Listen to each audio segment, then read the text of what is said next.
back to Japan, where today we're going to be doing a review of White 4, the new song by SOKONINARU, which is off of their album that came out last year, I believe. Now, this is a really interesting group. We don't get to come around to them enough, but they're a group who have a lot of very crazy, inventive music. You cannot deny that they are always keeping their listeners on their toes, and this one was a rather interesting change for me as well. So, as always, I got together my notes, unpacked a lot of things, and these are my thoughts. White 4 is one of those songs that's fun to review, due to having something of an innately paradoxical quality. Obviously, focusing primarily on female lead vocals is interesting, but both vocalists have already shown their talent in previous pieces, and therefore this leaves little surprise in of itself. More interestingly is that, thus far, this is the only ballad or even mid-tempo song I have personally heard from the band of hard and fast rockers, notable more for their ability to keep you feeling like you're holding on by the tips of your fingers. So, White 4, in its change of pace from the rest of the catalogue, it can certainly be seen in two ways. One, what is it to a person familiar with the group? And two, what is it to a person hearing them for the first time? Despite the notably different tone this has compared to most of their other singles, this song is not without an important degree of the band's identity in other ways.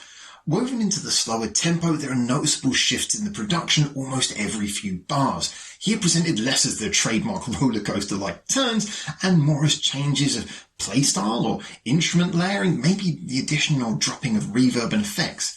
These are more subtle versions of what they usually do and result in qualities that make a nearly 5-minute song pass by without getting tiresome. So what we are hearing are techniques born of SOKONINARU's approach in other works, but utilised perfectly in a very different song here.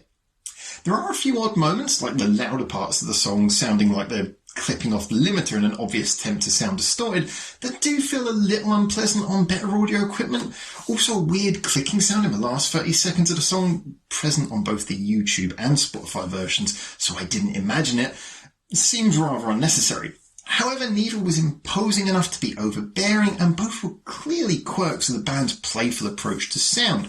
And after all, I've always made it clear, I'd rather a piece's lesser moments came from too much playfulness than not enough. So I imagine this being a nice sidestep for the band, but with care to maintain their identity in a way that would please fans and demonstrates real character on their part.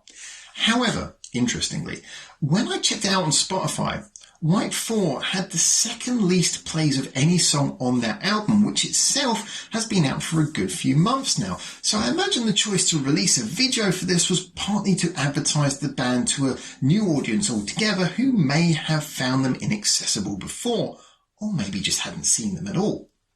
So to a first-time listener, well, White 4 delivers some solid songwriting, even if not exactly reaching for any wow moments. Again, the emphasis though seems to be on building a soundscape through subtle musical and production choices, so having a melody that is more pleasing than infectious is absolutely fine. The aforementioned production and arrangement techniques mean this track washes over you in an atmospheric way more than it grabs at you with big hooks and melodrama. Therefore, I think that for someone in the right mood for this song, it would resonate very strongly indeed, and they may well fall down the SOKONINARU rabbit hole as a result. For other more casual audiences though, it's likely to just be a nice, subtle background song that passes by without really standing out from Japan's sea of more on-the-nose ballads. For fans therefore, I think this is a great piece of variation that should break up a playlist, add a different tone and make for an exciting live show lighter waving moment. For general audiences, I think it's a nice accessible piece of feeling that may not quite grab chart level attention, but will surely win some new fans along the way. And my metaphor for all of this today? Well, I would say that White 4 is a Sunday drive. Yes, of course you could go faster, and it's not like you're really aiming for some big destination. It's more about enjoying the simple atmosphere and letting it all sink in. Yeah, so what an interesting song. Not at all what I expected, like I said, but I did, after several listens, you could just really hear those sort of SOKONINARU qualities to it. It's interesting, it plays a lot like a sort of radio-friendly single at first listen, but the more you hear it, it kind of becomes one of those sort of atmospheric, almost chill-out pieces. Yeah, it plays into sort of a chorus-verse structure, but it feels more like it's supposed to be taken as one sort of solid ride of sound, and I guess in a way that is very consistent with the SOKONINARU, who we all know and are getting to love. Some of you probably already know them much better than me and already love them a lot more, but I tell you what, I'm certainly getting a lot of quality vibes every time I listen to their music. So those are my thoughts anyway. I get the feeling this is going to be one of those songs that could really split a lot of opinions. Like I said, I did notice that this had the second fewest views on that album, and I don't think there was a single alternative on Spotify that people might be listening to instead. It just seems, from what I could see, that it didn't get that many listens. And obviously I'm reviewing this after a few days. It's been out, the video's been out for a few days.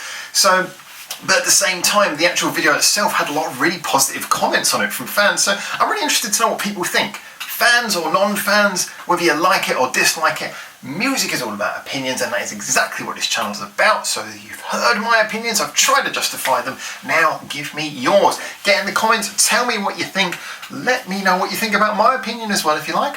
If you've enjoyed this video, whether agreeing or not, feel free to press like and subscribe and all the YouTubery stuff. A big thank you to anyone who follows any of our social medias, linked in the description below. Trying to keep a lot of them active. The ones that are most active, definitely, we have posts coming up on our Reddit quite a lot. Our Discord is extremely active. People talking about Japanese music all the time, so get in there and enjoy that with them. Massive thank you, as always, to our patrons. You know what I'm going to say, you keep this channel alive. There's no adverts on anything, because we're not monetized, so you guys are the lifeblood. You are the ones keeping this going. A big thank you to all of you, and thank you for yourself making it through to the end of this big old waffly video, even the bits about social media I just did. So, until I hopefully see you very soon in Japan for the next one of these, for now, ciao ciao.